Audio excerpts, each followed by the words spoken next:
उसमें लिखा है कि आपको सबसे पहले कि 2 सूरज दिखेंगे, ठीक है? तो आपने काफी डराने से शुरुआत, आपको क्या मिला उसमें? क्योंकि कैलाश पर्वत के बारे में आई थिंक जो भी सुन रहा होगा, जो भी जानता है, दे नो कि there is something mysterious about that place. आपने एक अपनी खुद का भी एक्सपीरियंस बताया विद द सर्बियन गर्ल। का एक और चीज मैंने देखी कि आप मिस्ट्री और हिस्ट्री के तो वीडियोस डाल ही रहे हो, बट आपने 100 डेज चैलेंज, मिनिमलिज्म, हाँ, इनके ऊपर भी काफी कंटेंट डाला है अपने इंस्टाग्राम पे।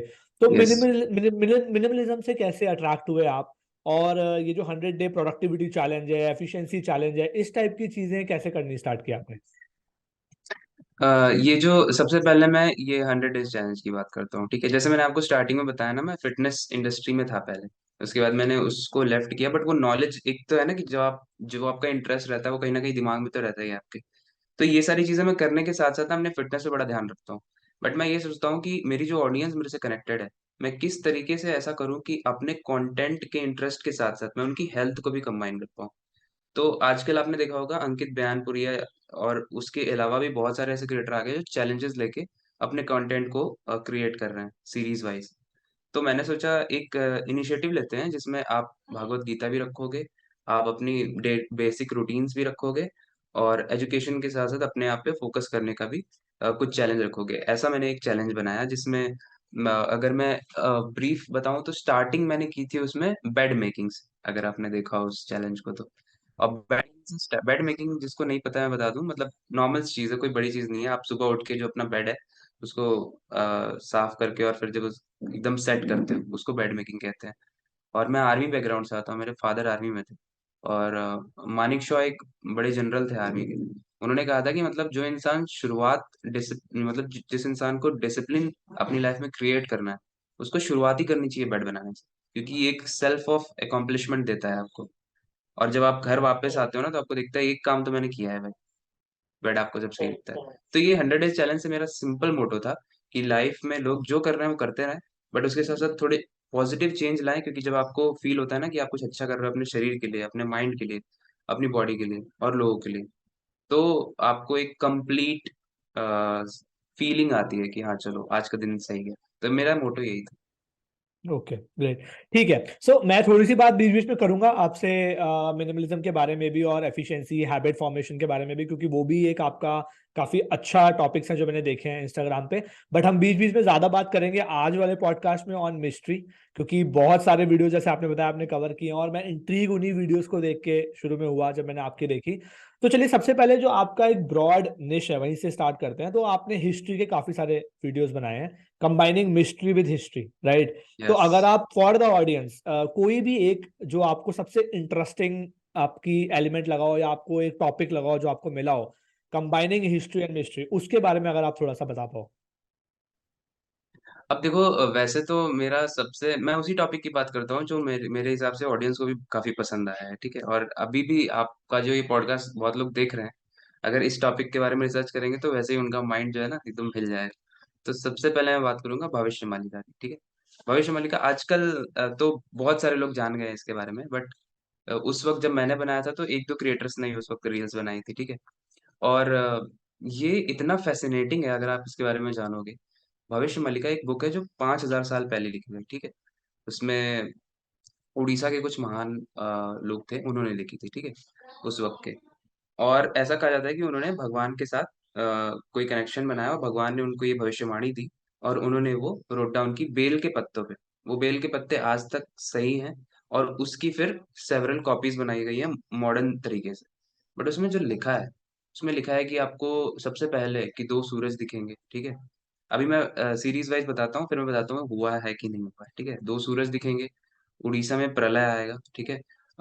भूकंप बताए गए हैं, और ये भी बताया गया है कि वर्ल्ड वॉर 3 जो होगा उसके एंड तक 2034 के आसपास अप्रॉक्स इस दुनिया में बहुत सारी प्रलय और एंड के आसपास होगी ये दुनिया। अब ये कॉन्ट्राडिक्ट करता है हमारे कल की पुराण जो बुक है, जिसमें कलयुग कलयुग के बारे में अंत बताया गया है। उसमें 5 लाख के अप्रॉक्स अभी बाकी है साल, अभी के हिसाब से अगर देखा जाए। और अगर भविष्य मालिका की आप देखें तो मुश्किल से 50 साल के अंदर निपट जाएगी धरती। तो थोड़ा कॉन्ट्राडिक्टरी है, बट उसमें ये भी मेंशन है कलयुग का जो अंत था वो 5 लाख साल तो है उसमें। बट जो इंसान जो ये गलत चीजें कर रहा है, आप देखो हम कितना डेवलपमेंट के नाम पे अपने एनवायरनमेंट को हार्म कर रहे हैं। उसकी वजह से कहीं ना कहीं जो सीरीज एक चल रही थी एनवायरनमेंट की, वो डिस्टर्ब हो रही है, जिसकी वजह से लाइफ स्पैन इंसान की, जानवरों की, पेड़ों की कम होती जा रही है। ठीक है। और ये कम होती जा रही है तो हम इसको अंडर एस्टिमेट भी नहीं कर सकते। कम हो रहा है तो इसका मतलब कहीं ना कहीं जाके डिवास्टेशन होना ही है। तो सोचो वो लोग कितने स्मार्ट होंगे कि 5,000 साल पहले उन्होंने ये सारी चीजें भविष्यवाणी कर दी। और दो सूरज सही में, ये रिकॉर्ड, ये आप यूट्यूब पे भी जाके देखोगे तो बहुत सारे लोगों ने दुबई में और कई सारे लोगों ने यूएस में भी शायद 2020 के आसपास दो सूरज भी रिकॉर्ड किए थे जब आए थे। और उल्का पिंड से ही इस धरती का वापस से विनाश होगा। और ये मानने में मेरे को नहीं लगता किसी को डाउट होना चाहिए, क्योंकि लास्ट टाइम भी जब, ये तो साइंस भी मानता है कि लास्ट टाइम डायनासोर्स का भी जो खात्मा हुआ था कैसे हुआ, उल्कापिंड से ही हुआ था।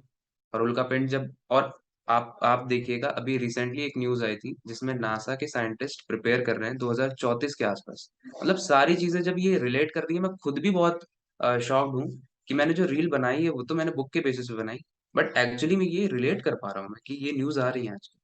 आप देखो वॉर्स स्टार्ट हो गए हैं, यूक्रेन और रशिया का वॉर। उसके बाद अभी जो वॉर हो रहा है, आप देखिए इसराइल और फिलिस्तीन का वॉर। तो ये सब क्यों, ये पहले तो नहीं था ना। मतलब अभी शांत था सब कुछ।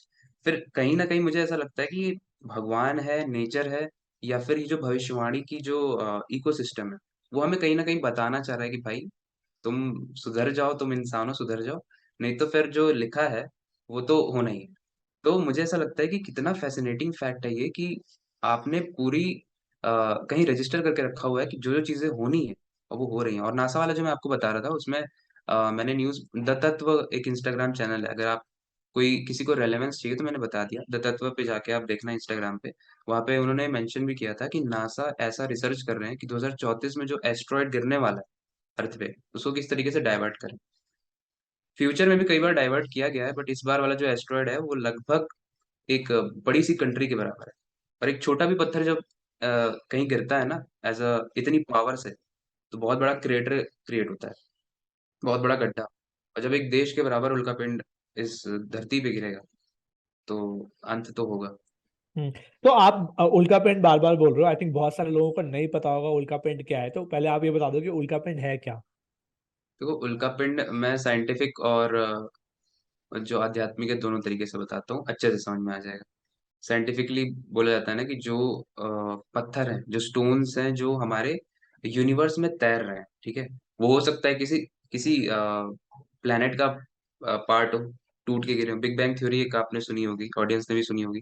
जब हमारा ये पूरा ब्रह्मांड बना, ठीक है, और आध्यात्म में बोला जाता है कि सिंगुलैरिटी से सब कुछ बना है, जिसे शिव भी कहा जाता है, कि वो जीरो से एकदम स्टार्ट किया उन्होंने, फिर ब्रह्मा ने क्रिएट किया, और फिर वो एक्सपैंड होता जा रहा है, और वो एक्सपैंड होता जा रहा है, और आज भी एक्सपैंड हो रहा है। तो वहां पे जो भी स्टोन्स हैं अपने यूनिवर्स में, अपने आकाशगंगा में, वो स्टोन्स जब आपकी धरती पर आते हैं किसी तरीके से, मान लो ये आपका अर्थ है, और ये स्टोन्स इसके चारों तरफ ट्रैवल करते हैं, लेकिन मान लो इनका अगर एंगल बिगड़ गया और ये इसमें आ गया, तो पहले अर्थ उसको रेजिस्ट करती है, वो रोकती है कि भाई तुम ना आ पाओ, जला के वो आसमान में खत्म कर दे। आपने हॉलीवुड मूवीज में भी देखा होगा कि जब कोई उल्का पिंड गिरता है, एस्ट्रॉइड्स गिरते हैं, तो वो पहले जलने लगते हैं। ठीक है। क्योंकि वो इतना घर्षण होता है ना कि वो अर्थ हमारी चाहती है कि उसको खत्म कर दें, क्योंकि उसको पता है कि भाई हमारा एनवायरनमेंट ऐसा ही बना है कि हम पूरी तरीके से प्रोटेक्टेड हैं। लेकिन जब आउट ऑफ द बॉक्स चीजें आ जाती हैं जिसे वो प्रोटेक्ट कर ही नहीं सकते, वहां दिक्कत हो जाती है। तो उल्का पिंड यही है, एक बाहर का पत्थर है, फॉरेन मटेरियल है, जो अगर धरती पर गिरा, अगर छोटा हुआ तब तो अर्थ उसको तबाह कर देगा, लेकिन अगर साइज में बहुत ज्यादा बड़ा हुआ तो उसको तबाह करना मुश्किल होगा, और फिर अर्थ पे जो क्षति होगी, जो प्रॉब्लम्स होंगी, वो फिर कैटास्ट्रॉफिक होंगी, और वो शायद संभाल नहीं पाए इंसान, वो फिर एंड ही होगा। तो यही है उल्का पिंड। ओके। तो आपने काफी डराने से शुरुआत की है, मतलब समथिंग जिसमें आप बता रहे हो कि लाइफ एंड हो सकती है। ऐसे ऐसा पहले भी बहुत बार प्रिडिक्शन हुआ है, if I am not wrong, I think काफी काफी सारी जगहों पे प्रिडिक्शन हुआ है कि धरती खत्म हो जाएगी एंड ऑल, बट अभी तक होपफुली वैसा हुआ नहीं है। तो होपफुली इस बार भी कुछ ऐसा हो कि साइंटिस्ट कुछ ऐसा कर पाए कि चीजें जो प्रिडिक्ट हो रखी हैं उस डायरेक्शन में ना जाए, और जो हम वीडियो बना रहे हैं, आप इंस्टाग्राम पे क्रिएट कर रहे हो, वो हम लॉन्ग टाइम तक थोड़ा कर पाए। सो ठीक है। ठीक है, थोड़ा सा मूव करते हैं। तो आई थिंक आपने एक बहुत ही इंटरेस्टिंग जॉनर पे और बात की है, जहाँ पे आपने पिक किया है कि जो हमारे टेम्पल्स हैं बहुत सारे, जैसे आप बता रहे थे कि आपने भगवान को, मिस्ट्री को, ब्लैक साइड को कंबाइन करा है। तो आपने बहुत सारे टेम्पल्स के ऊपर भी डाला हुआ है कि किस तरीके से उन टेम्पल्स में मिस्ट्रीज छुपी हुई हैं, जो हम सब जानते भी हैं। हिंदू बहुत सारे टेम्पल्स हैं, सबके साथ अपनी अपनी मान्यता है। बट अगर कोई एक दो आप उस टाइप के स्टोरीज या उस टाइप की चीजें पिक करके बता पाओ जहाँ पे टेम्पल्स की कुछ मिस्ट्रीज आपने पढ़ी हो और आप फैसिनेट हुए हो, आपने चाहे वीडियो क्रिएट किए हो या आप करने वाले हो आगे, any of that if you can pick. देखिए, सबसे पहले तो मैं बृहदेश्वरा टेम्पल एक है, ठीक है, तमिलनाडु में। वो बहुत ज्यादा फैसिनेटिंग है। अगर आप उसकी आर्किटेक्चर को देखोगे ना, तो इतने बड़े बड़े स्टोन्स है ना, 8-8 टन के स्टोन्स हैं, ठीक है। और वी आर टॉकिंग अबाउट आज से 3,000-5,000 साल पहले की बात है। वो मंदिर तब बनाए गए थे, और तब तो इतनी टेक्नोलॉजी भी नहीं थी कि आप मतलब उठा के कोई चीज को मेरे हिसाब से शायद आज भी अगर 8 टन 10 टन के उठाने पड़े तो बहुत मैसिव इंजीनियरिंग लगेगी आपको वो चीज उतनी हाइट पे पहुंचाने में, ठीक है। तो वो उसमें ग्रेनाइट के पत्थर यूज किए गए हैं, ठीक है, ग्रेनाइट मार्बल्स। और 8 टन के इतने बड़े पत्थर यूज किए गए हैं। जो सबसे हैरानी वाली बात है कि वो उस एरिया के 100 किलोमीटर के आसपास है ही नहीं, ठीक है। वो पत्थर इतना ऊंचा बना दिया गया, 8-8 टन के पत्थर एक के ऊपर एक रख के, और इतने सारे अर्थक्वेक आए, इतने सारे प्रलय आए, कोई उसको डिवास्टेशन कुछ कुछ नहीं हुआ, कोई छू भी नहीं पाया। बट उस पे जो जो पत्थर की प्रजाति कह सकते हैं या फिर कैटेगरी कह सकते हैं, ग्रेनाइट के जो पत्थर है, वो आसपास है भी नहीं। तो मुझे उसमें बहुत सारी ये कॉन्स्पिरेसीज हैं कि इसको टेलीपोर्ट करके ऊपर पहुंचाया गया है, क्योंकि सबसे पहली बात उतना ऊपर नहीं पहुंचाया जा सकता है। दूसरी बात कि वहां पे पत्थर है ही नहीं, तो आप कैसे पहुंचा रहे हो ऊपर? भाई आप ईटा लाना, ये सब लाना इतना इजी क्यों हो गया है? क्योंकि अभी टेक्नोलॉजी आ गई। बट वो ईटा लाके भी आप कहाँ रखते हो? घर के पास रखते हो पहले, उसके बाद आप घर को बनाते हो। उतना पत्थर, इतना बड़े पत्थर को लाना फिर ऊपर ले जाना, तो जब पत्थर है ही नहीं तो पहले तो वो बना कैसे, ठीक है।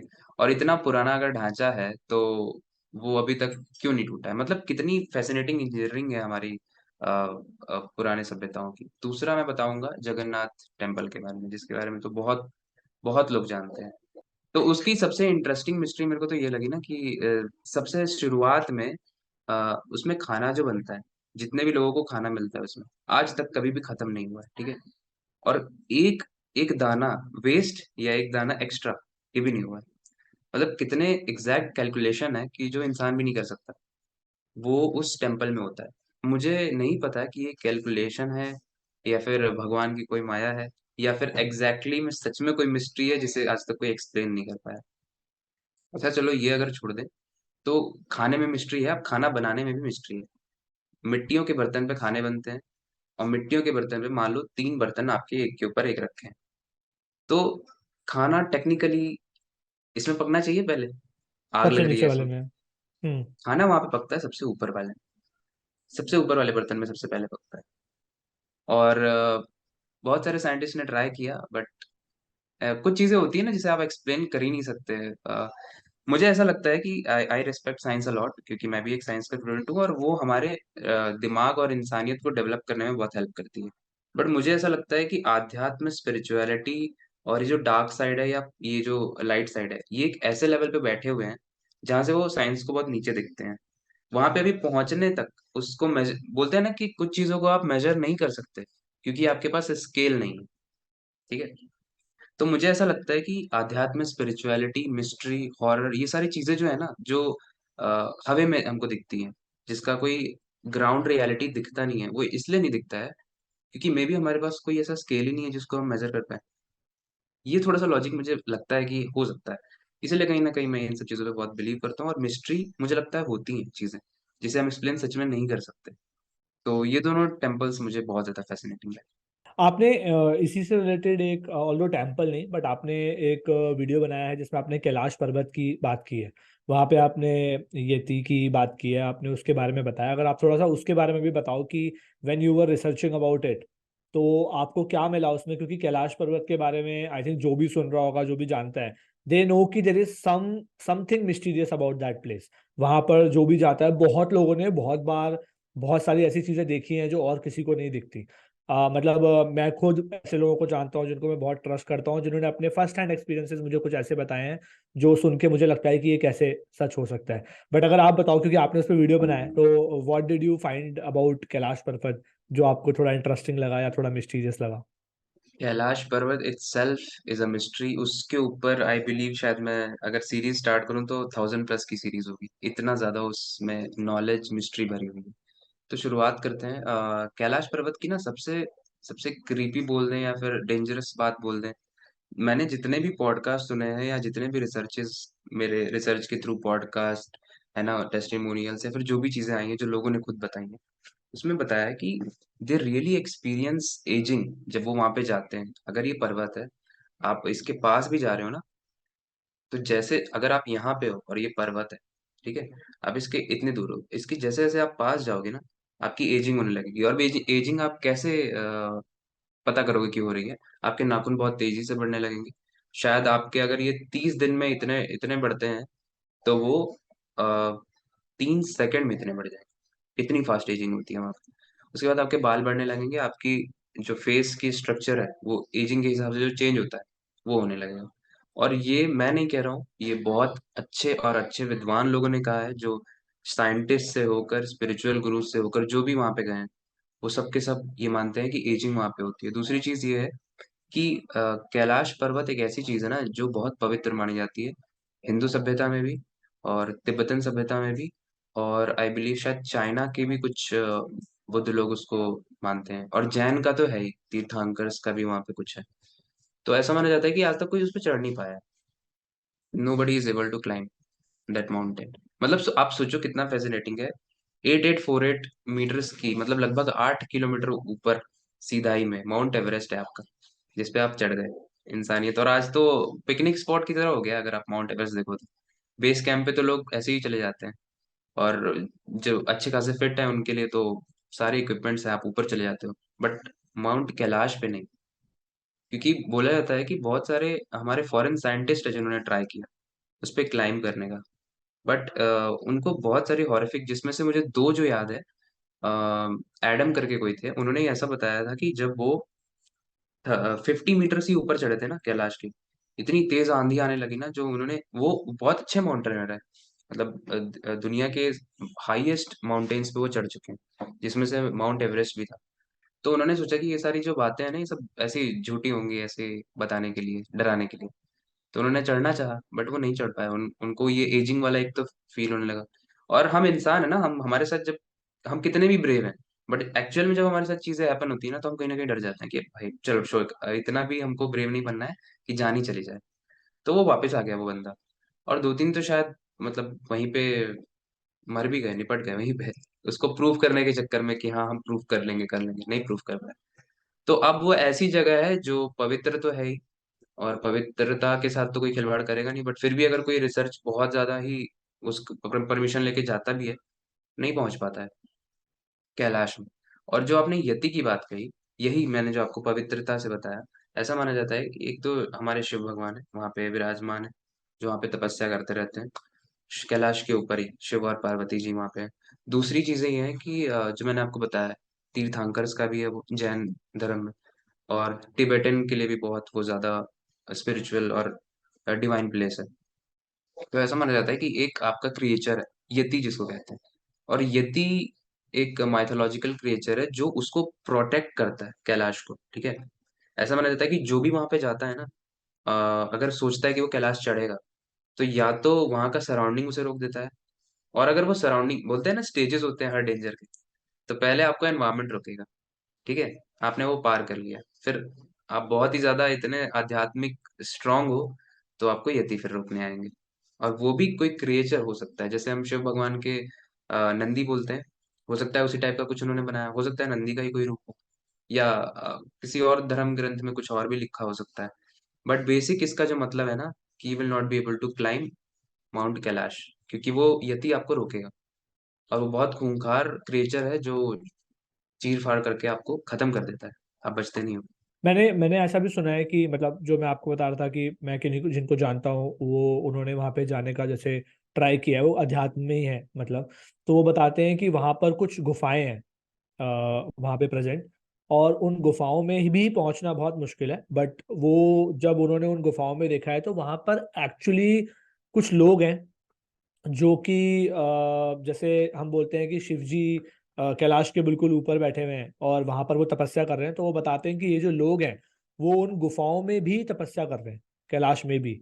और वो जब वहां पे तपस्या कर रहे हैं तो ना वो खाना खा रहे हैं ना वो पानी पी रहे हैं, लेकिन वो जीवित है, मतलब उनकी बॉडी जम गई है, किसी किसी की स्किन भी हट गई है, कवर हो गई है, कीड़ों से कवर हो गई है, बट वो उसी पोजीशन में बैठे हुए हैं, मतलब हिले नहीं है, मतलब। और वो बताते हैं कि ऐसा उन्होंने फर्स्ट हैंड देखा है जब वो वहां जाते हैं। तो काफी मिस्ट्रीज हैं आई थिंक कैलाश पर्वत को, तो एनीवेज हिंदू हिंदू धर्म में भी, जैसे आपने बताया, जैनिज्म में भी, बुद्धिज्म में भी काफी अलग अलग तरीके से देखा जाता है। तो of course there are things which science can't explain. और करेक्ट। इसी से मैं एक और चीज ऐड करना चाहूंगा, ज्ञानगंज के बारे में मैं आपको नहीं बताया। जो आपने गुफा बताई है ना, बेसिकली मुझे नहीं पता वो एक्चुअली में क्या है, जो मैं बोल रहा हूँ वो थोड़ा सा रिजेंबल कर रहा है, इसलिए मैं ये बता देता हूँ पॉइंट। ज्ञानगंज एक सांभला करके तिब्बत में कहा जाता है, और ज्ञानगंज हमारे महाभारत में भी मेंशन है, रामायण में भी मेंशन है, अगर आप रिसर्च करोगे तो। वहाँ कहा जाता है कि वहाँ वो एक प्लेस है जो कैलाश के ही आसपास कहीं है। कैलाश और अरुणाचल प्रदेश, इसके एक बॉर्डर है, ठीक है, इसके बीच में कोई घाटी है जिसके बीच में प्रेजेंट है। और वो उस प्लेस को वही बंदा फाइंड कर सकता है, वही इंसान फाइंड कर सकता है जिसका उससे कोई कार्मिक कनेक्शन हो। कार्मिक कनेक्शन मतलब जो कभी ना कभी उस मैं बता देता हूँ, उस गुफे के अंदर कोई आ, लोग रहते हैं जिनकी एज जो होती है 1000 ईयर्स से भी ज्यादा की होती है, जिनकी जो हाइट होती है वो 9 फीट से ऊपर होती है। Can you imagine 9 feet? तो 9 फुट के लोग होते हैं, और 1000 साल की उम्र होती है, और वो बस ध्यान कर रहे हैं चीजों का, ठीक है, ताकि वो अपने ज्ञान को बढ़ा पाए।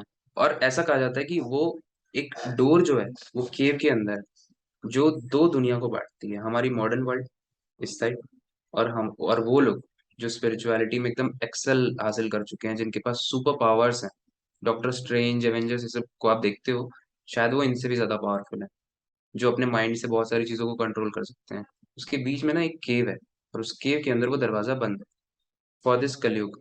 और ऐसा कहा जाता है कि जब भी ये कलयुग एंड हो, वो दरवाजा ओपन हो जाएगा, और ये लोग वापस से यहाँ पे आएंगे, और ये दुनिया को, सतयुग को बसाने में फिर से, क्योंकि कलयुग के बाद वापस से सतयुग स्टार्ट होगा, टाइम वापस से रिपीट होगा न्यू तरीके से, तो ये हेल्प करेंगे।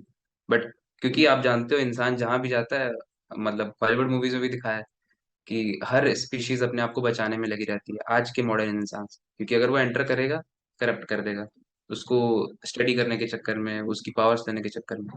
तो वो एक ब्रिज है, तो ये भी कैलाश की एक मिस्ट्री है।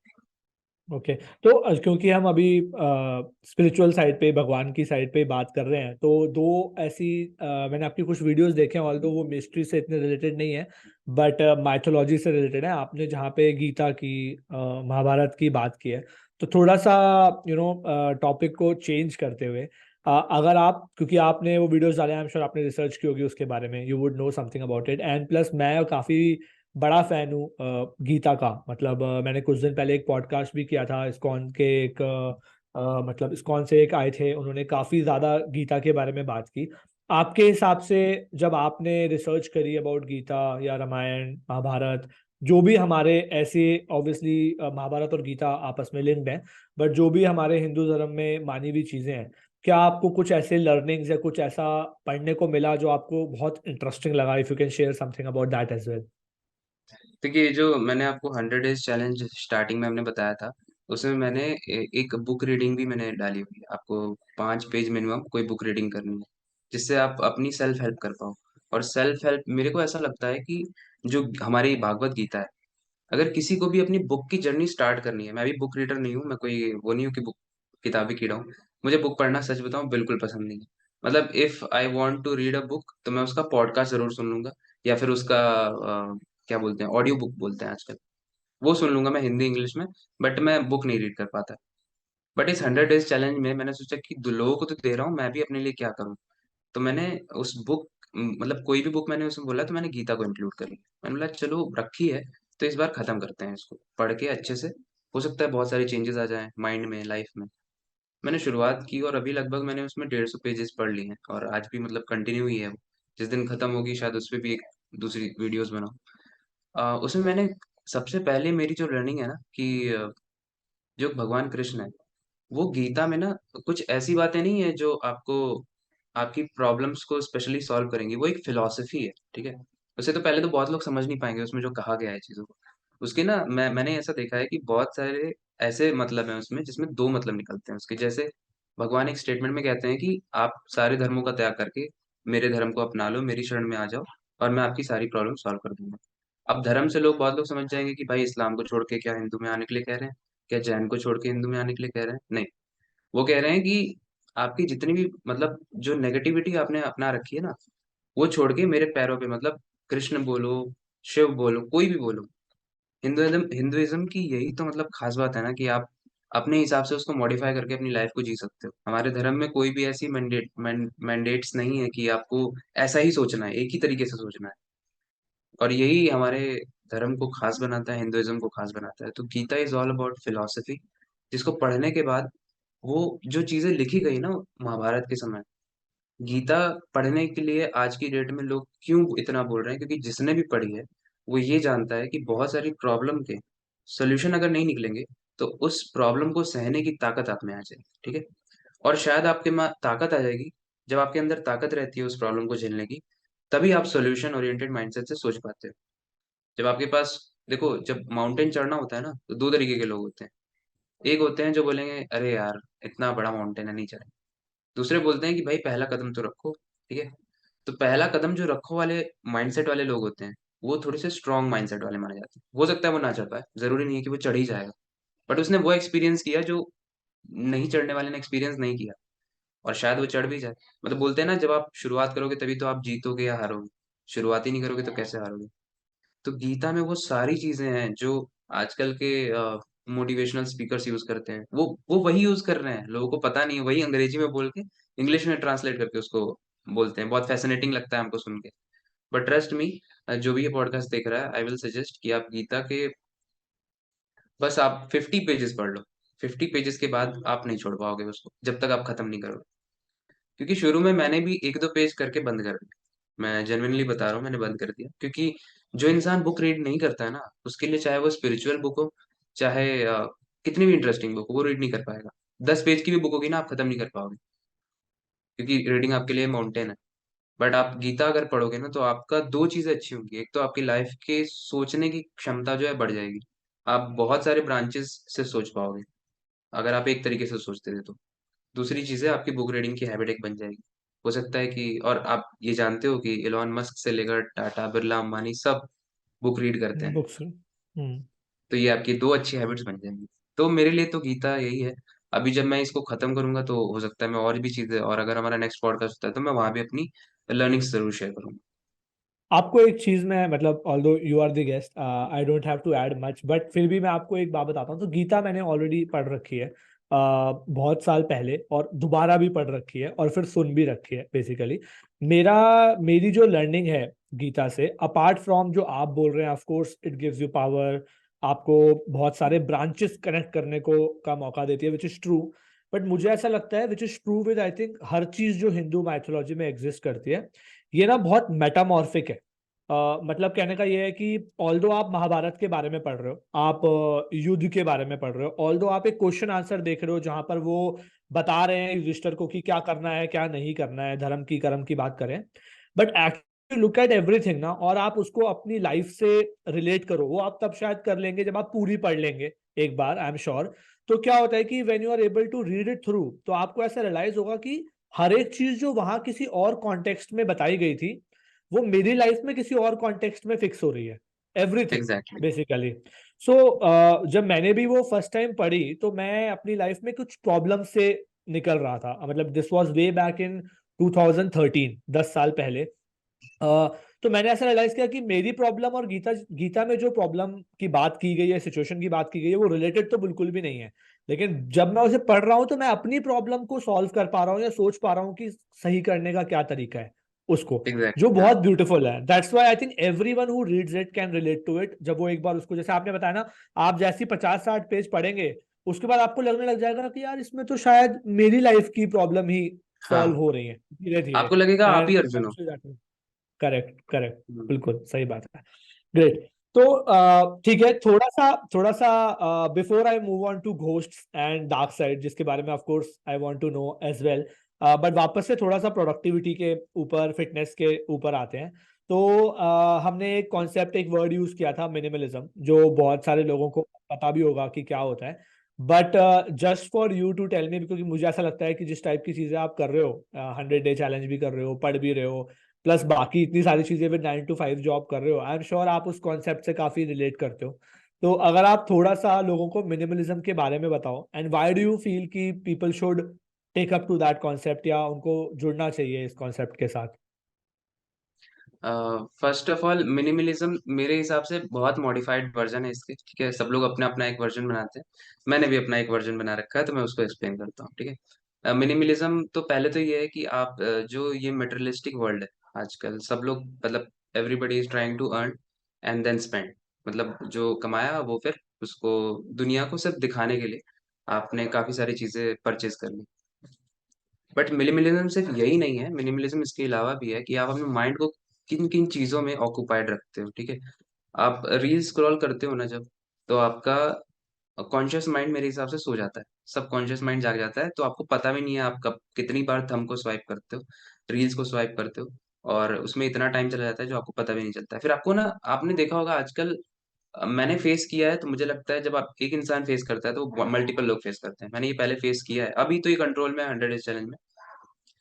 तो इसमें जब आप रील्स स्वाइप करते जाते हो ना, तो आपके अंदर एक थॉट होता है कि मुझे ये काम करना है, बट वो दब रहा होता है, ठीक है, कि वो समय के साथ दब रहा है और आप स्क्रॉल करते जा रहे हो। फिर वो एकदम से बर्स्ट आउट होता है और आपको एंजाइटी होती है कि अरे यार क्या कर रहा हूँ मैं, ये मोबाइल फेंको, ठीक है, बहुत टाइम खा लिया इसने मेरा, ठीक है। फिर आपके पास टाइम भी कम बचता है और आप वो काम नहीं कर पाते हो। तो मैं दो तीन चीजें प्रोडक्टिविटी की कह लो, मिनिमलिज्म को इंक्लूड करके कह लो, मैं बताता हूँ जो मुझे हेल्प करती है। मेरे हिसाब से जितना काम मैं करता हूँ आजकल, बहुत लोग कर सकते हैं बट बहुत लोगों को डिफिकल्टी भी होगी करने में, क्योंकि editing itself take 2 to 3 hours, ठीक है। एक एक मिनट की रील में ही आपको 4 घंटे मिनिमम लग जाते हैं, सब कुछ कंबाइन करके, स्क्रिप्टिंग, उसके बाद शूटिंग, एडिटिंग, उसके बाद आपकी जो 9 to 5 जॉब है, जो कभी कभी 6 एक्सटेंड हो जाती है, वो तो आपकी है ही। फिर सुबह उठ के आपको एक्सरसाइज करना है, आपको योगा करना है, आपको भागवत गीता के कम से कम 5 से 10 पेजेस पढ़ने हैं, वो भी टाइम लेता है, वहाँ टाइम तो खत्म नहीं हो जाता है, वो भी टाइम लेता है। उसके बाद आपको मेक श्योर करना है, क्योंकि ये 100 डेज चैलेंज में ही मैंने रखा है, ये जितने भी लोग कर रहे हैं वो भी जानते होंगे कि 8 घंटे की स्लीप जरूरी है। वो तो साइंस भी कहता है और अध्यात्म भी कहता है।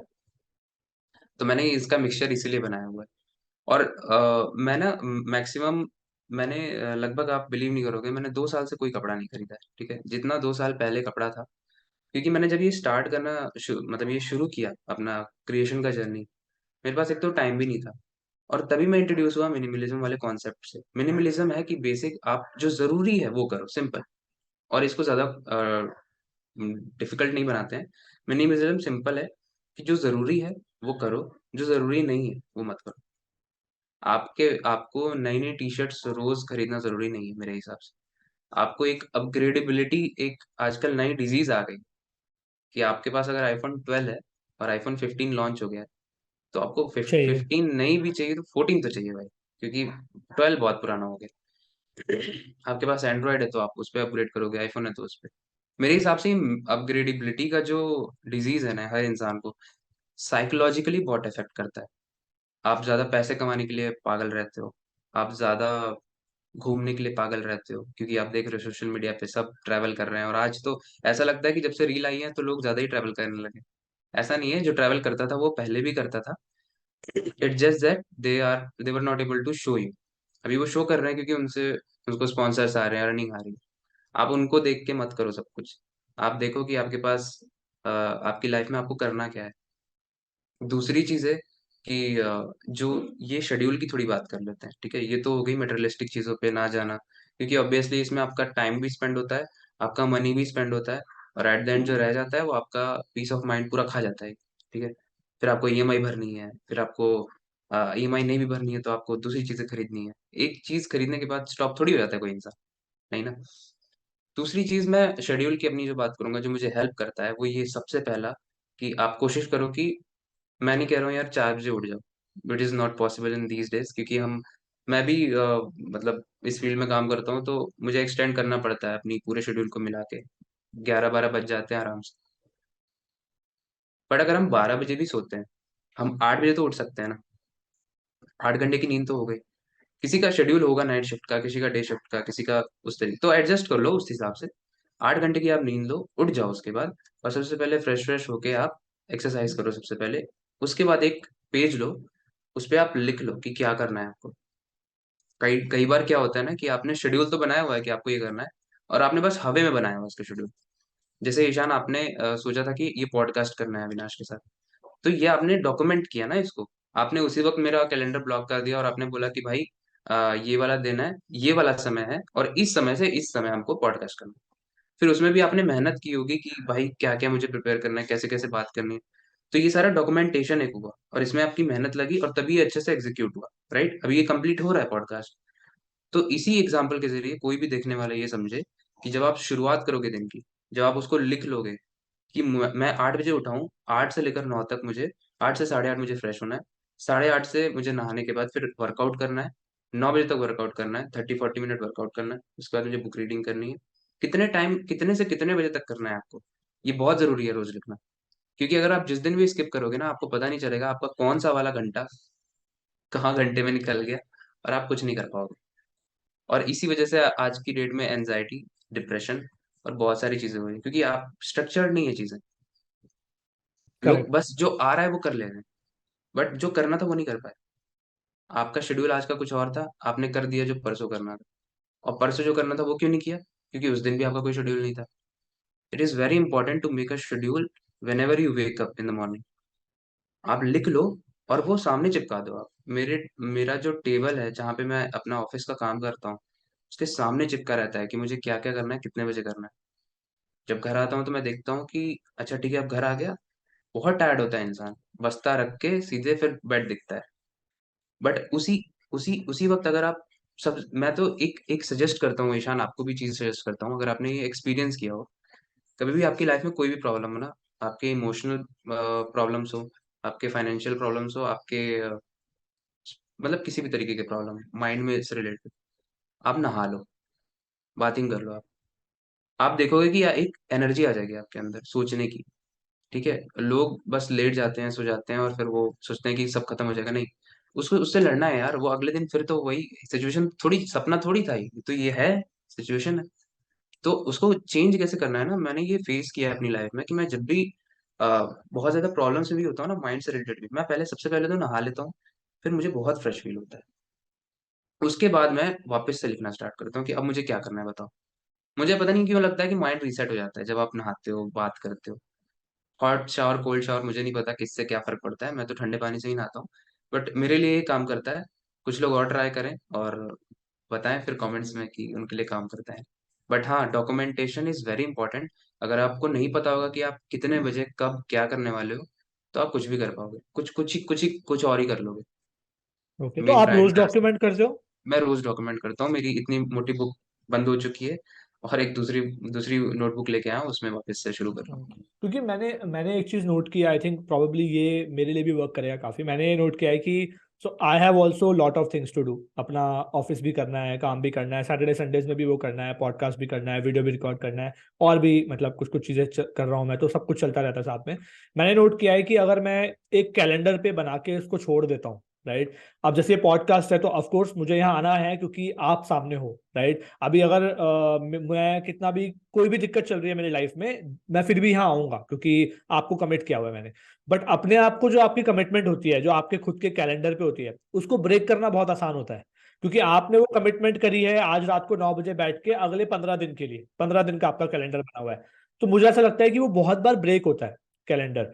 अगर आप हर रोज अपने आप से सुबह लिख रहे हो, प्रॉबेबली एवरी डे आप अपने आप को कमिट कर रहे हो, जो मैं आपकी बात से समझ पा रहा हूँ। और क्योंकि आपने बहुत फ्रेश कमिट किया है, आज ही सुबह अपने आप को कमिट किया है, तो then probably it is easier for you to follow that commitment for that day. Exactly. तो शायद रोज करने से ये काफी हेल्प हो सकती है। दूसरी एक और चीज जो मैंने देखी है कि अगर आप ब्रेक करते हो अपने किसी भी, जैसे आप 100 डे चैलेंज कर रहे हो सकता है आपके बहुत सारे जो देखने वाले हैं जो आपके साथ फॉलो कर रहे हैं, अगर वो उस चैलेंज को 20th डे पे आके ब्रेक कर देते हैं कि चलो यार एक दिन छोड़ देता हूँ, यार 2 दिन रहने देता हूँ, तो मैंने देखा कि जब आप एक बार छोड़ देते हो ना, तो आपके माइंड को वो पावर मिल जाती है आपके ऊपर कि वो अगली बार भी जब थोड़ा सा भी मौका आएगा ना, तो वो आपको बोलेगा अरे छोड़ दो, क्या हो गया, एक ही दिन तो छोड़ना है। बट अगर आप बिल्कुल नहीं छोड़ते हो, स्ट्रिक्टली फॉलो करते हो, then you are able to probably follow it throughout, जैसे किसी को कंप्लीट करनी है कोई चीज। तो I am sure, I think काफी हेल्प करेगी। मैं भी इस चीज को फॉलो करूंगा कि I will also try to now create my own calendar every day and see कि मैं उससे कितना स्टिक कर पाता हूँ जब आप रोज क्रिएट करते हो तो। It should great. हेल्प। नहीं, आई थिंक ग्रेट। ठीक है, थोड़ा सा वापस से आते हैं I think on on the mystery side of या इट। तो हमने स्पिरिचुअल साइड की काफी बात की। एक आपने घोस्ट के ऊपर भी काफी सारे वीडियोस बनाए हैं। आई थिंक आपने जितने वीडियो बनाए हैं उससे काफी ज्यादा रिसर्च करी होगी। तो अगर आप थोड़ा सा बता पाओ आपके रिसर्चेस में something that you read, something that you found कि बहुत इंटरेस्टिंग था और आपको भी देख के ऐसा लगा कि यार ये कैसे हो सकता है। प्लस एक और चीज मैं रिक्वेस्ट करूंगा, अगर आप वो और वो ही नहीं बताने वाले हो तो आपने एक अपनी खुद का भी एक्सपीरियंस बताया है विद द सर्बियन गर्ल का। आपने एक एग्जांपल लेके हाँ, मैं बताया वो कि तो आप सबसे पहले बताऊंगा वो, वो एक्चुअली। भी वो भी वो भी बताओ आप। हाँ, अपना एक्सपीरियंस भी बताओ आप। तो देखो यार, जो घोस्ट वाला मैटर होता है या फिर जो नेगेटिव जिसको हम कहते हैं, वो आई बिलीव कि कहीं ना कहीं एग्जिस्ट करता है, क्योंकि जैसे लाइट है तो नाइट है। मतलब पॉजिटिव चीजें हैं तो नेगेटिव चीजें हैं, भगवान है तो भूत भी होंगे, दानव। कोई लोग उसे दानव कहते हैं, कोई एलियन कहता है, कोई भूत कहता है, बट वो जो चीज आपको हार्म कर पाए, जिससे आप फियर करो, वो चीजें तो होती होंगी, ठीक है। जो एंटी ह्यूमन जिसको कहते हैं। अब मेरे साथ क्या हुआ था कि हम लोग उस वक्त मेरे पापा की पोस्टिंग मध्य प्रदेश में थी, और हम लोग पन्ना एक डिस्ट्रिक्ट है वहाँ पे, जो जहाँ पे इंडिया का बहुत सारा हीरा निकलता है, उसके लिए वो फेमस है बहुत। बट वो रेलेवेंस नहीं है यहाँ पे, मैंने बस बता दिया, बहुत लोग इसको जान जाएंगे। वहाँ मेरा एक दोस्त रहता था, उसके बहन की शादी थी, हम लोग वहाँ पे जा रहे थे अटेंड करने। तो रात का वक्त था, और हम तीन दोस्त थे, और उस वक्त कार वार थी नहीं किसी के पास, कॉलेज में कहाँ मतलब कार वार, एक बाइक होती है तो तीनों उसी पे चल के, रात का समय था, सोचा निकल लेंगे, और तीनों लोग उस बाइक पे बैठ गए। और आगे कामेश, बीच में मैं नाम से करता हूँ ताकि आप और रिलेट कर पाओ। तीन कैरेक्टर हैं इसमें, कामेश जो बाइक चला रहा है, उत्कर्ष जो बीच में बैठा है, और अविनाश मैं। मेरे को नींद बहुत आती है, तो मैं पीछे बैठ के आराम से पकड़ के अपने दोस्तों को जैसे सो जाता हूँ, ठीक है। तो मैं वैसे ही सो गया था, मतलब जब हम शादी अटेंड करके, बहुत अच्छा रहा, अटेंड करके वापस आ रहे थे, जब गए थे तो डर लग रहा था, बट कुछ हुआ नहीं था। तो हमें लगा कि वी आर रिलैक्स, कोई दिक्कत नहीं होगी अब आते वक्त भी। पर जब हम आ रहे थे, तो काफी लंबा रास्ता था, 300 किलोमीटर लगभग का रास्ता था। तो 300 और 300 600 एक रात में हमने अटेंड भी किया, फिर 600 किलोमीटर। एक तो थकान भी माइंड में हो गई थी, और तो मैं सो गया था, ठीक है। उसके बाद क्या हुआ, कुछ समय बाद बहुत तेज आवाज आई, ठीक है।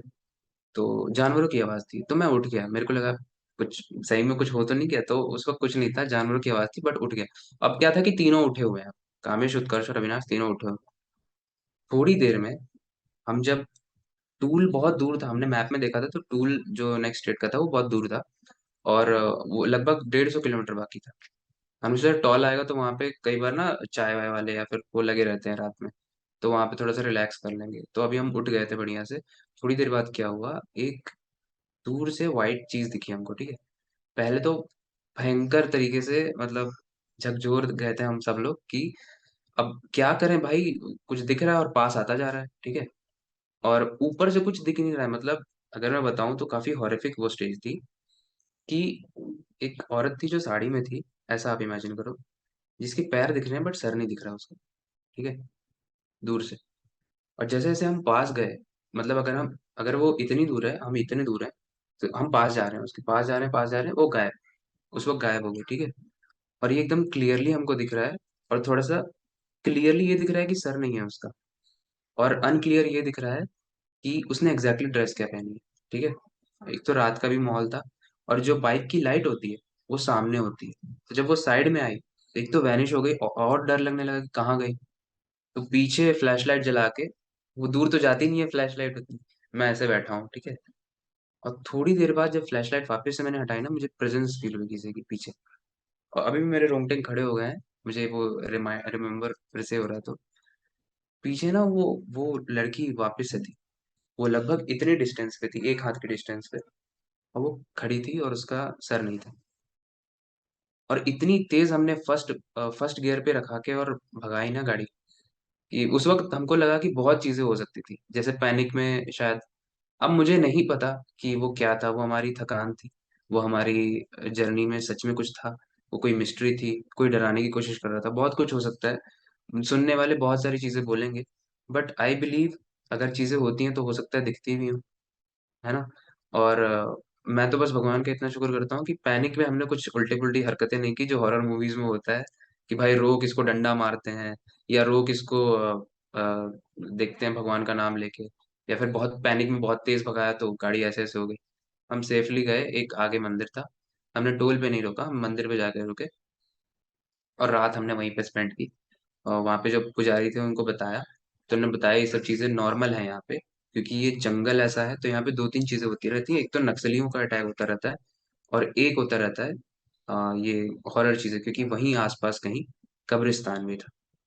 तो फिर हम रिलेट कर पाए कि मतलब शायद हम बच गए, और हम उस रास्ते जिंदगी में कभी नहीं जाने वाले, फॉर श्योर।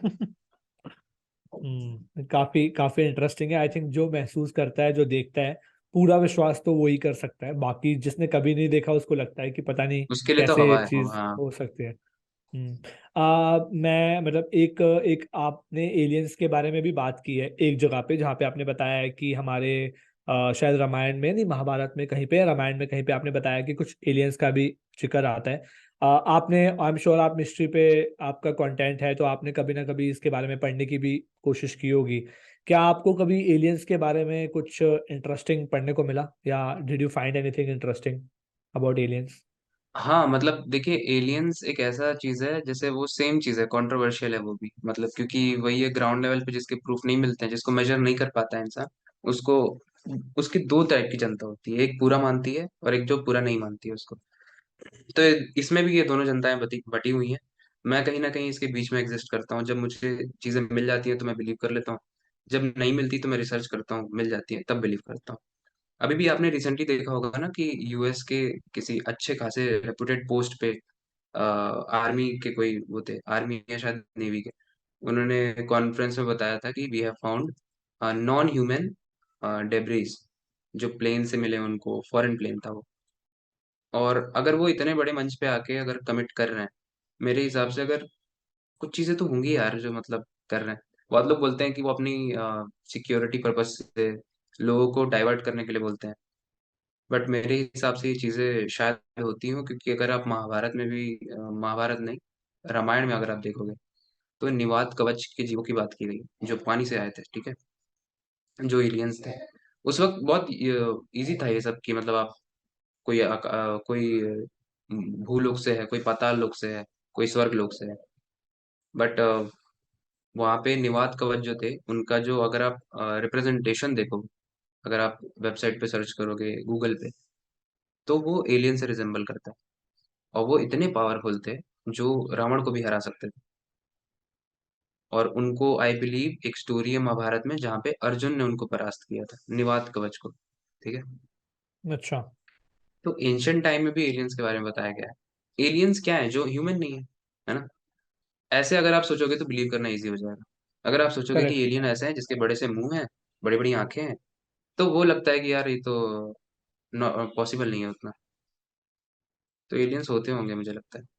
मुझे एक चीज लगती है इसमें, थोड़ा आउट ऑफ टॉपिक है कि जो मानता है एक्चुअली पूरे मन से, जिसको लगता है कि वो हो सकता है, उसे शायद लाइफ में कभी उसको दूर से एक्सपीरियंस करने का या महसूस करने का चांस आता है। जैसे अगर कोई मानता है कि घोस्ट होते हैं, तो चांसेस हैं कि उनको घोस्ट के एक्सपीरियंसेस हो, मतलब। वर्सेस अगर कोई नहीं मानता है तो शायद नहीं हो। क्योंकि मैंने मतलब ये मेरा पर्सनल एक्सपीरियंस है जो बिल्कुल गलत हो सकता है, बिकॉज मैं बहुत छोटा था। मेरा एक फ्रेंड है जिसके फादर को एलियंस, यूएफओस दिखते थे। मतलब उसके दादाजी को यूएफओस दिखते थे, ऐसा वो बताते थे कि उन्हें यूएफओस दिखते हैं। और उस टाइम यूएफओ मतलब किसी को नहीं पता था। सोचिए कि मेरे फ्रेंड के दादाजी, मतलब आज से 50-60 साल पुरानी बात हो गई बेसिकली, और ज्यादा शायद। तो फिर उसके, क्योंकि उसके फादर मानते थे, क्योंकि उसके फादर बता रहे हैं दादाजी, तो उसके फादर ने भी ऐसा बताया कि उन्होंने वैसी चीजें एक्सपीरियंस की हुई हैं। और फिर मेरा फ्रेंड ऐसा बताता था कि उसने भी ऐसी चीजें एक्सपीरियंस की हुई है, मतलब उसको ऐसा महसूस होता है। तो क्योंकि वो बताता था, हमारी कोई एज नहीं थी, हम छोटे थे उस समय, 10-12 साल के रहे होंगे, तो हमें लगता था कि, मुझे ऐसा लगता था कि वो सच बोल रहा है, बिल्कुल ही सच बोल रहा है। तो मुझे ऐसा अपनी लाइफ में लगता है, ऑल्दो मुझे आज लगता है कि शायद वो बिल्कुल गलत भी होगा, कुछ भी देख सकता हूँ आसमान में। मुझे ऐसा लगता है कि हम एक बार साथ में थे और हमें ऐसा महसूस हुआ कि कोई यूएफओ जैसी चीज है बेसिकली। अब ऑब्वियसली कोई बोल सकता है कि फिर पूरी दुनिया को क्यों नहीं दिखी, मुझे नहीं पता कि क्यों नहीं दिखी, बट मुझे ऐसा महसूस हुआ, हमें ऐसा लगा कि वो है। और उसके बाद मैंने वो चीज कभी किसी से डिस्कस नहीं की, मतलब हमने आपस में डिस्कस की, हम थोड़ा डरे, हमारे रोंगटे खड़े हो गए, बट हमने कभी डिस्कस नहीं की। बट उसके 2-4 साल बाद मैं एक डॉक्यूमेंट्री देख रहा था जहां पर ना वो यूएफओस की इमेजेस दिखा रहे थे कि कैसे यूएफओस होते हैं। तो जब वो डॉक्यूमेंट्री चल रही थी तो मैंने मम्मी को ऐसे ही बताया कि मतलब मैंने तो देखा हुआ है, ऐसे मैं उन्हें बोल रहा था। तो उन्होंने बोला अच्छा कैसे होते हैं। तो मैंने बताया कि ऐसे गोल गोल गोल से दिखते हैं, मतलब ऐसे लाइट से दिखती है और ऐसे डिस्क जैसे दिखते हैं कुछ कुछ। तो मम्मी ने कहा अच्छा। फिर वो डॉक्यूमेंट्री में ना आगे उन्होंने उसके बाद जब वो यूएफओस दिखाए एक्चुअली, जो इमेजिन, अगर आप अभी भी गूगल पे सर्च करेंगे तो आपको जो उसकी इमेज दिखती है वो बिल्कुल सिमिलर सी इमेज थी। तो मम्मी ने बोला तुमने पहले कभी कहीं ना कहीं देख रखा होगा, मतलब लाइक कभी कोई डॉक्यूमेंट्री में ही देख रखा होगा। बट अब मेरा सच मुझे पता है कि मैंने कभी डॉक्यूमेंट्री में नहीं देखी वो चीज। बट ऑफ कोर्स अगर आप किसी को बताओगे तो सबको लगेगा कि चलो हवा है कोई। बट आई डोंट नो, मतलब एग्जैक्टली। कुछ मिस्ट्रीज है शायद जो एग्जिस्ट करती हैं। ठीक है, so Avinash, on the last part of the podcast I think मैं पूछना तो और बहुत कुछ चाहता हूँ, but I want to also keep it short. तो एक आपने मिस्ट्री की और बात की है जो मुझे काफी इंटरेस्टिंग लगी। आपने एक जॉम्बी प्लेन की बात की है ना? अगर आप थोड़ा सा उसके बारे में बताओ, बिकॉज काफी इंटरेस्टिंग स्टोरी है उसके बारे में भी। तो काफी इंटरेस्टिंग होगा फॉर ऑडियंस एज वेल। ठीक है, तो सबसे पहले जॉम्बी को समझ लेते हैं कि जॉम्बी क्या होता है, ताकि जिन ऑडियंस जो ऑडियंस इसके लिए नहीं है उसको भी समझ में आ जाए। जॉम्बी बेसिकली हॉलीवुड मूवीज में देखा होगा आपने कि जो चीज डेड है उसके बाद डेड माइंड से भी वो उठ के अगर खड़ी हो जाए और फिर चलने लगे, तो वो पूरे होशो हवास में वो वैसे लोग नहीं चलते हैं, बस करके चलने लगते हैं, क्योंकि वो उनका माइंड नहीं होता है उस हिसाब से। डेड होते हैं, सड़ रहे हैं, पूरी बॉडी सड़ रही है, बट वो चल रहे हैं फिर भी, जो कि बहुत हॉरिफिक होता है देखोगे अगर तो। और फिर वो खाते हैं दूसरे इंसानों को। तो जॉम्बी ये टर्म है, ठीक है। और जॉम्बी जो है, आप बिलीव नहीं करोगे, यूएस के जो इमरजेंसी प्रोटोकॉल्स हैं उसमें एक प्रोटोकॉल अभी भी एग्जिस्ट करता है कि अगर जॉम्बी अपोकेलिप्स होता है तो क्या करना है। सोचो, इतनी एडवांस सिविलाइजेशन है यूनाइटेड स्टेट्स की, और उनके इमरजेंसी प्रोटोकॉल में ये मेंशन्ड है कि ज़ॉम्बी एपोकलिप्स में क्या करना है। सबको अपने घरों में रहना है, बाहर नहीं निकलना है, वही जो मूवीज में हम देखते हैं। तो अगर ये सब सिर्फ ड्रामा होता तो इतना सीरियस डॉक्यूमेंट में ये डॉक्यूमेंटेड नहीं होता। तो मेरे हिसाब से जैसे वायरस जो होता है ना, वायरस ही ज़ॉम्बी को अफेक्ट करता है, जहां तक मैंने रिसर्च की और जो देखा है। कोई ऐसा वायरस जो इंसान को टोटली अपने वश में कर ले। एक तरह से आप पॉजेस्ड हो जाते हो, जैसे भूत करते हैं आपको पॉजेस, वैसे ही वो वायरस पॉजेस कर लेता है आपको, और फिर आप उसके कंट्रोल में होते हो और आप चलने लगते हो। अभी रिसेंटली अगर मैं बताऊं जॉम्बी को थोड़ा एलिब्रेट करके, तो फंगस में फंगस एक कैटेगरी होती है, ठीक है, जिसके अंदर जॉम्बी अपने आप को सक्सेसफुल कर चुका है उसकी पूरी बॉडी को वो करने में, कंट्रोल करने में। और ऐसा माना जा रहा है कि जिस तरीके से एवोल्यूशन हो रहा है वायरसेस का, शायद वो आगे 50, 100, 1000 साल में इतना इवॉल्व कर ले कि वो ह्यूमंस को भी पूरे कंट्रोल में कर सकते हैं। तो शायद वो जॉम्बी अपोकलिप्स वाला जो वो है ना, तब काम आएगा। और फिर मैं एक बार कहता हूँ, फिर ये सब चीजें मुझे भविष्य मल्लिका से रिलेट होती हुई लगती हैं कि ये सब डॉक्यूमेंटेड है कहीं ना कहीं हर जगह। तो जो जॉम्बी प्लेन वाली कहानी थी वो न्यूज में थी, वो तो कोई फेक नहीं है। F-35 प्लेन था यूएस का, जो उड़ा, बट उसके बाद पायलट को लगा कि वो क्रैश हो जाएगा, तो वो कूद गया, जंप कर गया आउटसाइड, ऑटो पायलट मोड पे रख के। और वो प्लेन अभी भी चल रहा है, ठीक है। और ये सेम सिमिलर सिचुएशन रशिया में भी हुई थी, जहाँ पे पायलट को लगा था कि प्लेन क्रैश कर जाएगी, और वो कूद गया वहां से। और वो प्लेन जाकर लगभग 6 महीने बाद, 6 महीने पहले तो भाई बिना पेट्रोल कैसे चला उस फ्यूल पे, के। फ्यूल कैसे हम्म। चला उसमें। वो हम्म। जाके फिर ऐसे घर में लैंड हुई जहाँ पे पूरी फैमिली सो रही थी रात में, और वो रातों रात तबाह हो गए, ठीक है। तो ये प्लेन का वैसे अभी ज्यादा नहीं डराऊंगा, ये प्लेन की डेब्रिस थोड़े से मिल गए हैं, मतलब माना जा रहा है कि ये शायद प्लेन क्रैश हो चुका है ऑलरेडी, और किसी ऐसी जगह पे क्रैश हुआ है जहाँ पे लोग को कोई हार्म नहीं हुआ है, ठीक है। वरना उस वक्त पैनिक इतनी ज्यादा थी कि यूएस ने एक स्टेटमेंट रिलीज कर दिया था कि भाई जिसको भी ये प्लेन आसमान में दिखे, आप प्लीज आके हमको रिपोर्ट करो। क्योंकि उस प्लेन की खासियत ये थी कि ना कि आपके सोनार रेडियस में नहीं दिखेगा आपको, सिर्फ आंखों से आपको दिख जाए तो आप बता दो गवर्नमेंट को। मतलब सोचो, इंसान खुद ही की डेवलपमेंट को काउंटर नहीं कर पाता है ना। तो काफी ये बहुत इंटरेस्टिंग। फैसिनेटिंग लगी थी, तो मुझे लगा कि इसको थोड़ा प्रेजेंट करके उसको अच्छे प्रेजेंटेबल में भी मैंने दिखाया। हालांकि वो इंडिया में नहीं आता, बहुत कम चांसेस थे, बट क्योंकि वो पास्ट में एक ऐसा हो चुका है, तो मुझे लगा एक कंटेंट भी चाहिए, मिस्टीरियस भी है और थोड़ा सा इंटरेस्टिंग भी है। तो मैंने वो लोगों के सामने प्रेजेंट किया, और वो थोड़ा सा माइंड ब्लोइंग कंटेंट था, लोगों को काफी पसंद भी आया। सो यही थी काफी इंटरेस्टिंग F-35 है। की मिस्ट्री। काफी इंटरेस्टिंग है। तो एक एक चीज और अविनाश, बिफोर वी गो, तो आप इतने सारी चीजों के ऊपर कंटेंट बना रहे हो, ऑफ कोर्स एक चीज जो कॉमन है उस कंटेंट में वो ये है कि रिसर्च काफी लगती होगी, आई एम श्योर, मतलब टाइम काफी जाता होगा आपका। सो अगर आप ऑडियंस को थोड़ा सा ये बता पाओ कि मतलब आप कहाँ पढ़ रहे हो इन सब चीजों के बारे में, व्हाट आर योर सोर्सेज, ताकि अगर कोई पढ़ना चाहे, इस फील्ड में इंटरेस्टेड है, तो एटलीस्ट वो जा पाए, चीजों को पढ़ पाए, थोड़ा जान पाए। क्या सोर्सेज रहते हैं आपके यूजुअली? देखिए, सबसे पहले मैं आपको एक सीरीज बता देता हूँ कि मैं कैसे रिसर्च करता हूँ। पहले तो हमारी ऑडियंस ये भी इतनी लगभग 90K की हो चुकी है कि उसमें से बहुत सारे लोग मेरी हेल्प कर देते हैं कि भाई इस वाले टॉपिक पे आप बनाओ, ये रहे इसके प्रूफ्स और ये इसके डॉक्यूमेंट्स हैं। तो मैं उसको स्टडी करने, जब मैं एक्चुअली अगर मैं आपको बताऊं जेन्युइनली, तो मेरी ऑडियंस जब रिसर्च करके देखती है ना, तो वो इतना ब्रॉड में होता है कि शायद मैं भी उतना नहीं कर पाता हूँ, ठीक है। तो उसको भी मैं पढ़ के कई बार वीडियो बनाता हूँ, फिर क्रेडिट भी देता हूँ नीचे जिन लोगों ने मेरे रिसर्च में हेल्प की है। और मेरा जो रिसर्च का बताऊँ तो इंटरनेट इज अ ओशियन। मतलब आप जो चाहोगे वो आपको मिल जाएगा। आप नेगेटिव चीजें चाहोगे तो वो मिलेंगी, पॉजिटिव चाहोगे तो वो मिलेंगी। रिसर्च कोई ऐसा नहीं है कि मैं मतलब कोई एक वेबसाइट प्रेफर करता हूँ या कुछ प्रेफर करता हूँ। रणवीर इलाहाबादिया के पॉडकास्ट आपने सुने होंगे, कितने ब्रॉड लेवल पे होते हैं, कितने ज्यादा एजुकेशन बेसिस पे होते हैं। तो मैं वो तो नया एपिसोड आता है, मैं उसको सुनता ही रहता हूँ, उससे रेलेवेंस करके मेरी नीश में जो भी चीजें मुझे लगती है मैं उसको नोट डाउन करता रहता हूँ कि अच्छा बाबा इस पे रिसर्च करना है, ठीक है। तो जब मैं उस पर रिसर्च करता हूँ तो मुझे दूसरे बंदे का पॉडकास्ट दिखता है, मैं उसको भी सुनता हूँ। यूट्यूब वीडियोस देखता हूँ, गूगल पे देखता हूँ, कुछ वेबसाइट्स को देखता हूँ, और इन सब के बीच में जो चीज़ मुझे कॉमन लगती है उसको मैं निकाल के रखता हूँ।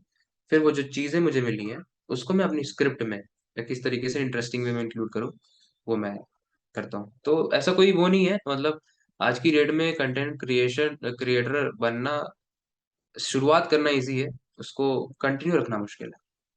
मतलब आप क्या चाहिए, आज तो आपको कुछ भी नहीं चाहिए, कैमरा भी नहीं चाहिए आपको, बस एक मतलब ये जो लाइट का सेटअप है मेरे हिसाब से शायद ये भी मैंने बहुत आगे जाके लिया। शुरू में तो मैं ये ट्यूबलाइट अपनी जो घर में होती है सामने ऐसे कैमरा रख के बनाता था।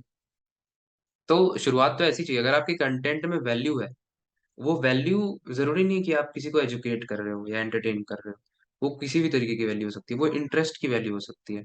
अगर हमारा कोई पॉडकास्ट सुन रहा है, शुरुआत में उसको इंटरेस्ट आया और अभी तक वो सुन रहा है, तो इसका मतलब हमने, है ना, तभी वो यहाँ तक आया। अगर कोई मेरे रील में, मेरे वीडियो में शुरू में इंटरेस्ट उसको आ गया, तो वो एंड तक सुनेगा, उसको वो वैल्यू मिल गई उसका। कई बार होता है ना कि जरूरी नहीं है कि आप एजुकेट करो, बट वो वीडियो देख के इतना अच्छा लगा कि शायद स्ट्रेस कम हो गया किसी का, कि अरे यार ये भी एक अलग है। मतलब आप अलग डायरेक्शन में सोचने लगे, आप सोच रहे थे कि यार ये पैसे कैसे लाऊं ईएमआई पे करने के लिए, वो वीडियो देख के आप कुछ और सोचने लगे, तो आपका स्ट्रेस उस वक्त कम हो गया। वो भी एक वैल्यू है, वो आपने करेक्ट। ऑडियंस को दी। वो फॉलो करने के लिए आपको बोलना नहीं पड़ेगा उसमें, वो खुद ही फॉलो कर लेंगे। तो इसलिए मैं करेक्ट। बहुत कम वीडियोस में बोलता हूँ कि मुझे फॉलो करो, बट हाँ, जो देख रहा है ये पॉडकास्ट, ईशान को भी जरूर फॉलो कर लेना, आप लोग मुझे भी कर लेना ऐसी इंटरेस्टिंग चीजों के लिए। तो इसी में एक last question, probably I know I said it 3 times, but do you remember कि आपका पहली बार कौन सा कंटेंट पीस था जो आपके एक्सपेक्टेशन से काफी ज्यादा पॉपुलर हो गया था, और आपको लगा हो यार मतलब there is something in it? क्योंकि आई एम श्योर स्टार्टिंग हमेशा डिफिकल्ट होती है। I have done lot of videos, मेरे बहुत कम फॉलोअर्स हैं, we have like 5000 something on YouTube, but it takes a lot to get, वहां तक भी पहुंचने में बहुत मेहनत लगती है। But how did that happen, how और that experience, if you want to share? तो मैं अपनी मेरी एक वीडियो थी जो 6 मिलियन लगभग हिट हुई थी, ठीक है। और वहां से काफी अच्छा इंस्टाग्राम। इंस्टाग्राम पे, जो जिस पे काफी अच्छा एक्सपोजर भी मिला, और मतलब ऑडियंस को भी समझ में आया कि अच्छा ये भी एक जॉनरा है जो इंस्टाग्राम पे चल रहा है, ठीक है। तो लोगों ने मुझे फॉलो, फिर उसके बाद से 15 डेज में मुझे 35K फॉलोअर्स मिले थे सिर्फ उस वीडियो से। मतलब आपको नहीं अच्छा। पता है कि आपका कौन सा वीडियो कितना पसंद आ जाए, तो इसलिए रोज वीडियो, या फिर जब भी आपने सेट किया हुआ है, जैसे आप वीक में 3 दिन या वीक में 2 दिन, वीक में 6 दिन, जब भी जो भी आपकी सेटिंग्स है, उस पे वीडियो हम्म। पब्लिश जरूर करो। क्योंकि अगर आप उसको हम्म। तोड़ दोगे तो, और कई बार ऑडियंस जब आती है ना आपके साथ, तो वेट करती है आपका। हो सकता है आपको लगे कि यार मेरे से कौन ही, मतलब मेरी कौन ही देख रहा होगा मेरे को, बट कुछ लोग हम्म। होते हैं जो वेट करते हैं किसी कंटेंट को देख के आए। तो उनके लिए ही आप कंटिन्यू जरूर करना अपने कंटेंट को। तो मैंने मैंने एक कंटेंट बनाया था जिसमें एक पत्थर था। मैं अगर उसकी थोड़ी सी स्टोरी बताऊं तो आपको, साउथ साइड में, मुझे एग्जैक्टली नाम याद नहीं आ रहा, वो भी एक मिस्ट्री, वो भी एग्जैक्टली अगेन वो भी एक मिस्ट्री थी।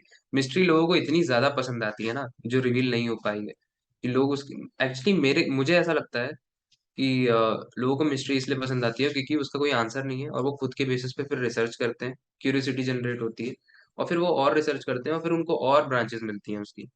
तो फिर वो लाके मुझे भी बोलते हैं कि भाई इसका सेकंड पार्ट, या फिर इसका ये वाला एंगल बताओ। ठीक है, क्योंकि जो चीजें क्लियर है ना, उसके बारे में इंटरेस्ट आएगा लोगों को, बट कम पॉपुलेशन को इंटरेस्ट आएगा, क्योंकि वो तो सब जानते हैं। ठीक है, बट देखो, अब महाभारत रामायण के बारे में सब जानते हैं, बट उनके कोई डार्क साइड्स अगर बता दे, क्या क्या उसमें भी हुआ था। ठीक है, बहुत सारी चीजें जो रावण के बारे में लोगों को नहीं पता है, राम भगवान के बारे में नहीं पता है। हर इंसान का, भगवान का एक डार्क साइड होता है। वो अगर आप लोगों के सामने लाओगे, जो लोग टच करने से भी डरते हैं, बट हाँ, ऑब्वियसली प्रेजेंट करने का एक तरीका होना चाहिए, रिस्पेक्टफुल होना चाहिए। आप जिन चीजों को छू रहे हो, आपको पता होना चाहिए आप क्या प्रेजेंट कर रहे हो। और मुझे वही है कि क्रिटिसिज्म तो, आपके हेटर्स तो हर जगह ही होंगे, मतलब 100% ऑडियंस को आप कभी पसंद नहीं आओगे, लेकिन अगर आप 90% ऑडियंस को भी पसंद आ रहे हो, 60% भी, दैट इज एनफ। वो ही वही आपको खींच के बहुत ऊपर ले जाएंगे। नहीं, आप पत्थर का बता रहे थे जो शायद आपका कंटेंट पीस था, you I am telling so about sorry, हाँ, मिस्ट्री। पत्थर का बता रहा था। तो वो जो पत्थर था ना, वो साउथ में एक बहुत बड़ा सा पत्थर है, ठीक है, और उसके अंदर एक दरवाजा बंद है। तो ओके। उसमें ऐसा कहा जा रहा था कि वो अ, दरवाजा बहुत सालों से बंद है, बहुत सारे अर्थक्वेक आए वो नहीं खुला, बहुत सारे प्रलय आए वो नहीं खुला, बट एक अर्थक्वेक आया जो किसी जगह पे वेदों में डॉक्यूमेंटेड भी है कि इस दिन ये दरवाजा खुलेगा। और उस दिन वो दरवाजा खुला, और वहां पे एक शिवलिंग रखा हुआ था, जो अंदर। पंचमुखी शिवलिंग था। ठीक है, अब उस पे भी ओके। बहुत सारे वो कंट्रोवर्सीज है कि वो बुद्धा का फेस है, वो शिवलिंग का फेस है, बट पंचमुखी शिवलिंग होता है। जिन लोगों को नहीं पता उनको बता देता हूँ, उनके 5 सर होते हैं, और उनका एक शिवलिंग होता है। तो अंदर वो मिला, तो उसको मैंने जिस तरीके से प्रेजेंट किया था लोगों को, अगेन स्टोरी टेलिंग एक ऐसी स्किल है जो लोगों में एंगेजमेंट बढ़ाती है। वो आपकी बात सुनते हैं, अगर आप सही समय पे पॉजेस लो, अगर आप सही समय पे बात करो, तो लोग आपकी बातों को सुनते हैं इंटरेस्टिंग वे में। और again, editing cherry on the cake होता है। अगर आपने बोल भी रहे हो अच्छा, और आपने उसमें बता भी दिया, तो वैसे तो हर इंसान हर वीडियो में उतना ही एफर्ट देता है, बट कुछ कुछ कुछ वीडियोस ऐसी होती हैं जो out of the box perform कर जाती हैं। उसमें से हम्म। वो थी। तो वही मेरी एक वीडियो थी, जिसमें वो स्टोन के अंदर से एक दरवाजा खुलता है, उसके अंदर शिवलिंग होता है। मैंने उसमें कहा था कि आपको क्या लगता है क्यों रखा गया होगा शिवलिंग इसमें, ऐसे मिस्टीरियस टाइप का टेस्ट थे। हम्म। उसमें लोगों ने बहुत इंटरेस्ट किया, फिर उसके भी बहुत पार्ट बनाने के लिए बोला है, तो अभी मैं उस पर रिसर्च नहीं कर रहा हूँ, बट जब मैं करूंगा तो जरूर बनाऊंगा। काफी इंटरेस्टिंग है। तो Avinash, thank you so much. I think आप बहुत ही इंटरेस्टिंग जॉनर को पिक करके काम कर रहे हो। मैंने जब से फॉलो किया है, seen all of your videos. अब वो ऑफ कोर्स मुझे रिसर्च भी करनी थी, बट मुझे मजा आया बहुत रिसर्च करने में, काफी कुछ जानने को मिला। आई होप कि लोगों ने भी, जिसने आज ये पॉडकास्ट सुना है, if they don't follow you, तो वो जाएं इंस्टाग्राम पे फॉलो करें, they see the kind of content you are creating. और जब आप अपनी 100 डे चैलेंज खत्म कर लोगे, जब आप अपनी गीता खत्म कर लोगे, तो होपफुली एक बार दोबारा कनेक्ट करेंगे, सिर्फ आपके डेफिनेटली। 100 डे चैलेंज और गीता के ऊपर एक पॉडकास्ट करेंगे। आई थिंक वो भी काफी काफी इंटरेस्टिंग होगा। Sure sure. Thank you so much Avinash, thank you. Thank you to you also.